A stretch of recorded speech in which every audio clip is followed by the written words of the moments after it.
بسم اللہ الرحمن الرحیم۔ السلام علیکم، آپ دیکھ رہے ہیں میرا یوٹیوب چینل بزنس آئیڈیا۔ امید کرتا ہوں آپ سب لوگ خیریت سے۔ پورے پاکستان سے نئے گندم 2025 کے تازہ صورتحال سے اور تازہ قیمت سے آپ لوگوں کو آگاہ کیا جائے گا۔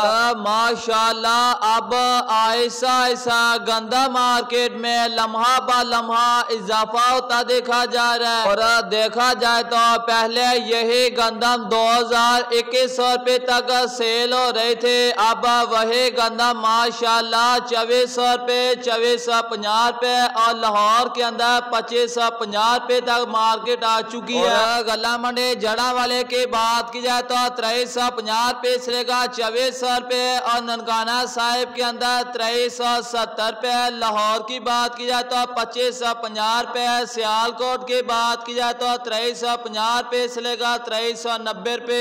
قصور کی بات کی جائے تو قصور کے اندر آج گندم 2300 روپے سے لے کر 2370 روپے تک سیل ہو رہی ہے، اور ڈیرہ غازی خان کی بات کی جائے تو 2340 روپے میں، اور حاصل پور کی بات کی جائے تو 2300 روپے سے لے کر 2365 روپے تک سیل ہو رہی ہے، اور سیالکوٹ کے اندر 2300 روپے سے لے کر 2370 روپے، اور نارووال پسرور اور ظفروال کے اندر 2300 روپے سے لے کر 2365 روپے تک سیل ہو رہی ہے۔ گجرانوالا اور شیخ پورے کے اندر 2300 روپے سے لے کر 2360 روپے۔